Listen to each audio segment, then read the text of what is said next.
Today's topic is writing humor. If you've got 5 minutes, I've got 5 tips for you when you would like to inject a bit of humor into your writing.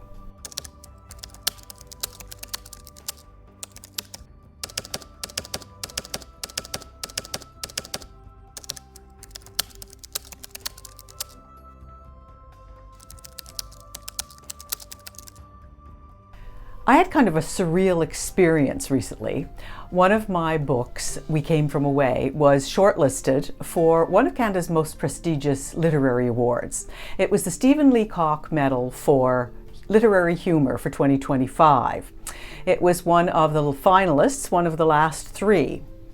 And if you don't know who Stephen Leacock was, then you probably should if you're a writer. Because between 1915 and 1925, he was the best known humorist in the world. Now, Leacock was originally a British citizen who moved to Canada and taught for many years at McGill University in Montreal. He was an economist, and one of his best-selling books, in fact, was an economics textbook. However, he moved to literary humor while he was still a student, and while he was a professor, he continued to write humorous essays and humorous books, and that's where he began to become known internationally. And at some point he moved to Orillia, Ontario, which is a small town which is about 2 hours north of Toronto. This is where he settled, and this is where I had to go for this Leacock Gala weekend. And it was a very strange kind of experience to be in the company of some of Canada's very best known literary humorists and known internationally, people like Wayne Johnston and Terry Fallis and Cathal Kelly. These were people that I had dinner with and I had an opportunity to talk to. And the award was given out. Ultimately, I didn't win, but I did win a big prize for being a finalist. However, at some point during the weekend, there was a question and answer session for writers, for those of us who had either won the award previously, which were some of the writers that I have mentioned, as well as those of us who were, the 3 of us who were finalists. And at one point during that question and answer session, one of the more experienced humor writers who had won the award twice before said that we write humor because we're funny people. Well, I have to say I almost swallowed my tongue while I was sitting there because I'm not funny. I'm not funny at all. All you need to do is ask my students who sat in my university classrooms for almost 3 decades. I'm not funny. However, once in a while, my characters begin to observe the world in a very humorous way. And I must have done something right to be one of the finalists.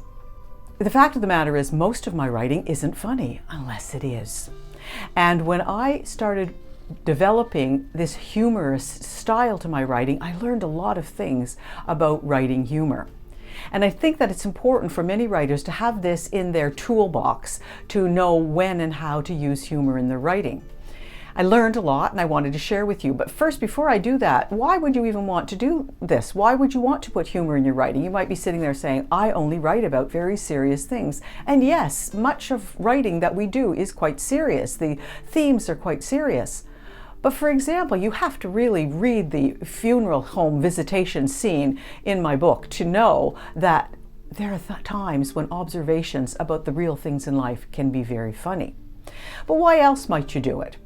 Well, humor actually can make your writing more engaging, and it can develop a rapport with your readers. And it sometimes just gives that little bit of breathing space amongst all the serious kinds of things that you have in your writing. It also sharpens the insight of the characters in your book, and it also can make writing a little bit more fun for you. So what did I learn, and what are the 5 tips I want to share with you? Here they are. Tip number 1, find the truth and exaggerate it. Much of humor, much of the best humor comes from seeing the everyday things in life and sharpening them and exaggerating them, and characters who see them in ways that are actually sort of tongue-in-cheek. You need to push it to the absurd, to the awkward, to the ironic. All of these things can be funny. Tip number 2, keep your eye on the audience's sense of humor. Now, in these days where there's going to be someone who chooses to take offense at just about anything you say, you're treading on thin ice sometimes when you're trying to avoid offending everyone. Now, for example, there's a very kind of funny sequence in my book about veganism, and one of the characters is a vegan, and the rest of the characters have such fun at her expense. And I'm sorry, not sorry, if you're offended by it. It's humor. And that's one of the things that you need to think about. There is, however, a fine line between being completely offensive and being humorous. Just be a little bit careful. Tip number 3, remember, less is funnier. Don't over-explain the joke. Don't take 3 paragraphs to try to make something funny when something very brief, something that a character says, something that a character observes very briefly is the funny bit. Don't overdo it. Just leave it. Tip number 4, know that characters are the foundation of humor in any scene. Humor really shines when it grows organically out of your characters' personalities, their traits, their flaws. These are the kinds of things that the character then acts or reacts in a situation, and that's where the humor is. It's not about trying to make a scene funny. That's not going to work. It's about letting the characters see things in a kind of absurd way. Tip number 5, this is an important one. There is a difference between writing comedy and writing humor. A comedy writer goes for the jokes, goes for the gags, tries to make things funny in every situation. Humor writing is not like that.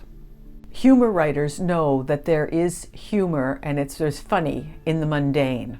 And that's the kind of thing that becomes the focus, is looking at things in a different kind of a way.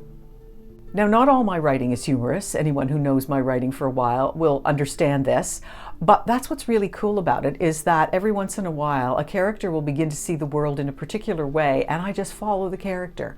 I don't force it. Now, these days, when I'm not writing stories that make people laugh a little bit, I've been writing something new. I've been writing a mystery. And in my next episode, I'm going to tell you a little bit about that. Happy writing. Subscribe to Write, Fix, Repeat. And maybe I can help you improve your writing knowledge and skills. 5 tips at a time.